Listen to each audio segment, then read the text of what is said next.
What's up, all you Clashers? This is Kaz, and welcome to Kaz Gaming. So, there's a rather interesting update coming out this month, and I'd like to go over that in this video.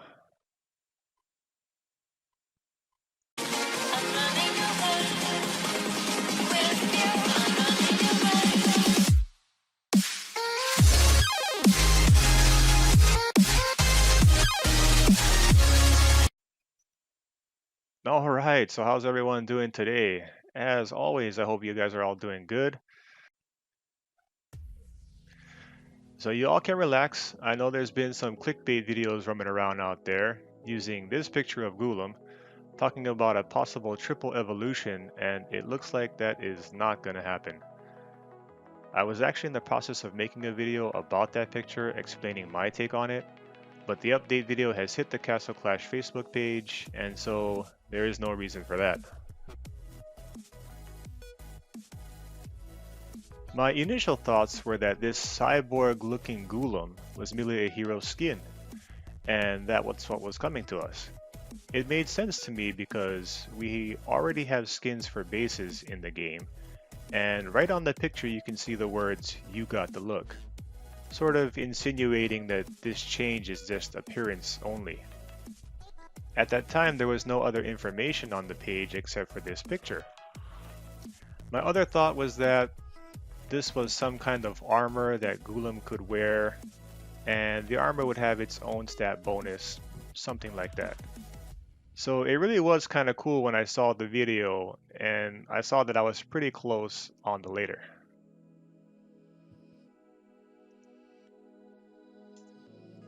So let's break this video down and see what's in store for us this month. What we have is this new equipment system that we see here. The equipments are only for double evolved heroes, and each hero has its own unique one. Now, I guess that's okay. It's kind of simple, and you know what you're getting when you're able to unlock it. I think it would have been better though if they made something more like the Pet Plaza. For example, in the armory there would have been several different types of equipment, then you could equip whichever one you want on whatever hero you want. Not only changing their stats and abilities, but also changing the way that they look. That would explain the cyborg looking Gulam. And so if you change it to something else, then Gulam takes on another appearance, and so on. This really would have been awesome. We would have seen all types of different looking heroes out there with different abilities, and as a player you would have lots of research to do. You would need to get familiar with what a hero looks like when wearing certain equipment, so you would know what to expect in battle versus that hero. The equipments can be upgraded, and they all have their own unique traits and enchantments.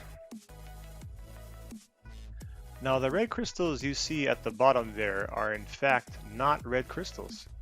They are a new type of currency called Aetherrock. Aetherrock is what is used to upgrade the equipment. I'll show this to you a couple of times here, and you can notice the amount in the storage is about 3 million or so.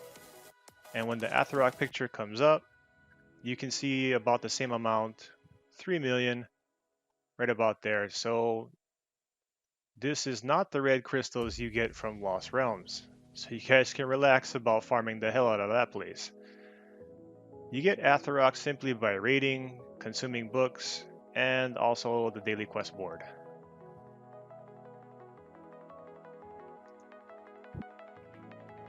Next up, we look at the traits and enchantments. Now here's where the uniqueness comes into play. I'm sure different players will have their own reasons for choosing different traits and enchantments for each hero.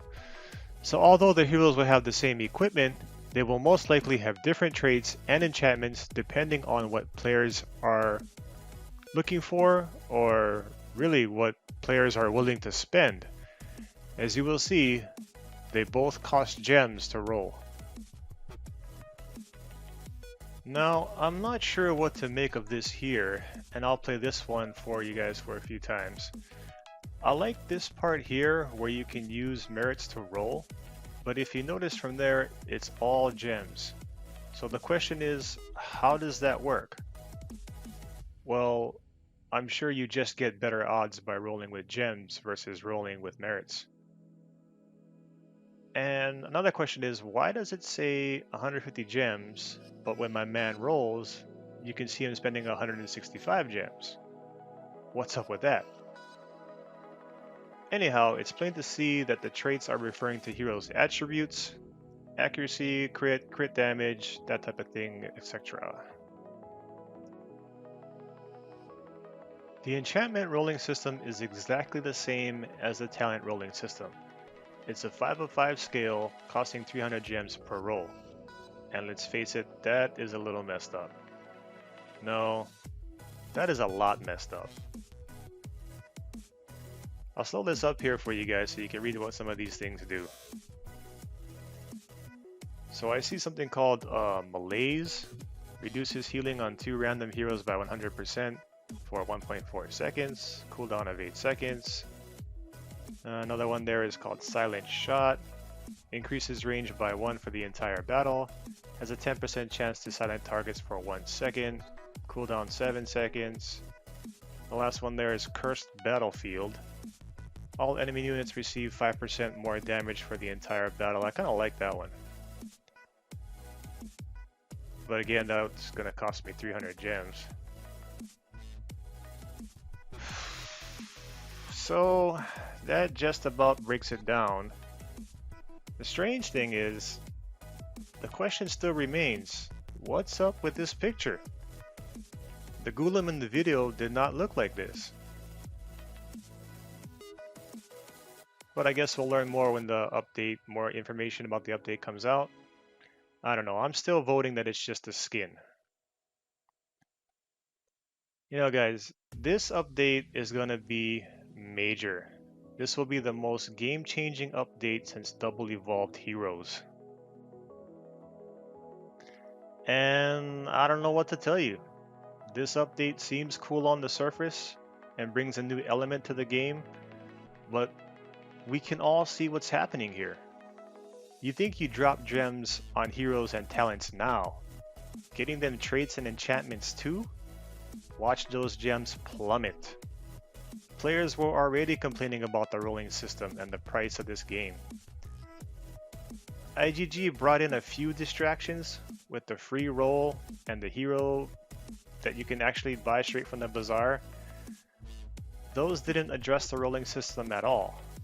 And now they basically doubled down on that broken rolling system. So I am really dumbfounded on this one.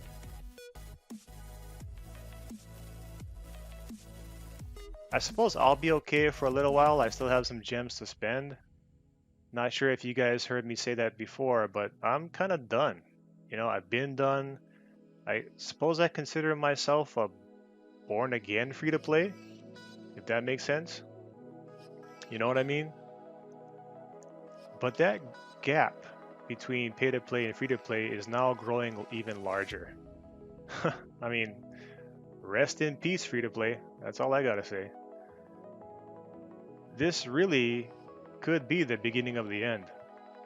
Let me know what you guys think.